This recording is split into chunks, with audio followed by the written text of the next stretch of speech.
Steve, what is the fund position in grains going into the USDA acreage in June 1 stocks report, the first notice for July contracts month end and quarter end? The funds right now in the grains are big shorts in corn and meal. They're short wheat, they're short soybean oil, and they're long a few beans. The length in beans, I think, has to do with the Chinese buying premium. The rest of the market has taken out most of the weather premium. So we have a USDA stocks and acreage report tomorrow. It's month end, it's quarter end, and we also have first notice for July contracts. So I think that the fund position on one hand is vulnerable for short covering if there's a weather scare. On the other hand, they're pretty much convinced that the virus is affecting demand more than weather is affecting supply, and that increased carryouts will be negative. What is the U.S. Midwest 2-week and 30-day weather outlook? The U.S. Midwest forecast over the next 2 weeks has rains in the northern plains, across the southern U.S., and below normal precip in the central part of the Midwest. Crop conditions right now favor a yield over 180 in corn and over 50 bushel in beans. And what is expected to be a hot and dry 4th of July weekend for much of the Midwest, the maps do hint that on July 9th, the ridge moves back west and allows for some scattered showers to move into the Midwest. For the most part, that's a typical old-fashioned summer weather pattern, which is good for crops. So the key on Monday after the 4th of July is what is the 2-week forecast. Recent NOAA 30 and 90-day outlook called for above normal temps and normal rainfall, and that would be good for crops and bearish to prices. What should farmers and traders do now as we head into the key U.S.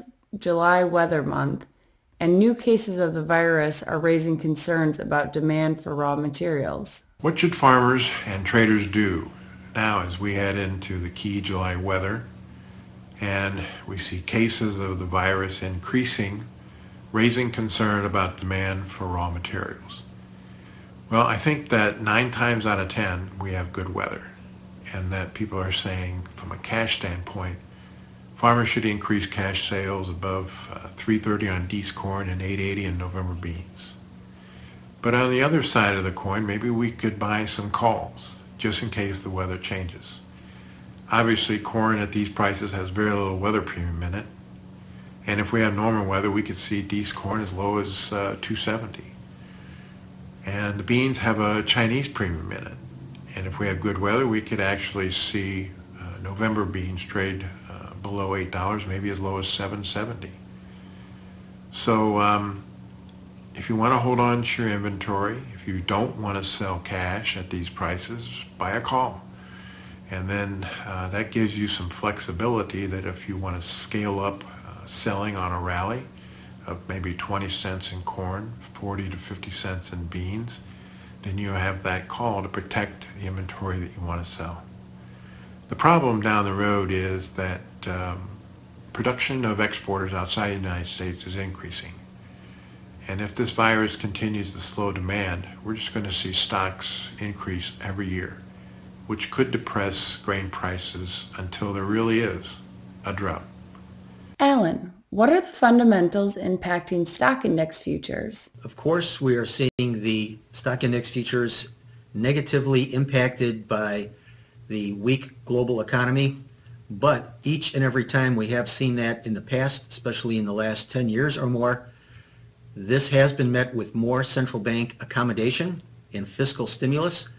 Ultimately, that has won out, and I think that will be the case again this time. With all of the stimulus still in the works, probably more to come, the stock index futures, I believe, will be well supported. Will the double top in September copper at the 2.7120-2.7145 be the high for the move? No, I do not think this double top will hold. In fact, there's a rule of thumb that double tops seldom hold and triple tops, I have to put in quotes, never hold. But in this case, this double top, I believe, will only hold temporarily. Ultimately, I believe it will be taken out to the upside. Also, there are fundamentals that seem to be improving. Global demand seems to be better. Also, there have been some supply disruptions. So Yes, the top, I believe, will be taken out to the upside in the copper market. What are the fundamentals impacting the US dollar and the euro currency? Well, of course, the economies around the world are a bit weak, especially in the Eurozone, but also in the U.S. to one degree or another. But I do believe comparatively it will be the U.S. that performs better than the Eurozone and elsewhere in the world. Also, we did have a housing number today that came in quite a bit stronger than expected, in fact, a record gain. So the U.S. economy, I think, is on the mend, although the recovery is likely to be slower. So that should favor the dollar index over the euro currency, although central banks here of course, in the U.S. and in the Eurozone, both are very accommodative.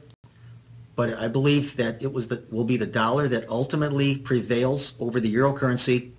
Once again, this is a position that is very much a minority view, but I do believe the dollar will gain on the euro currency. The views and opinions expressed today on this video are solely those of our guests and should not be construed as the views or opinions of ADM Investor Services or ADM. If you'd like more information about our brokerage services, would like to speak to one of our experts about managing your risks, or would like to open a trading account, please visit www.admis.com.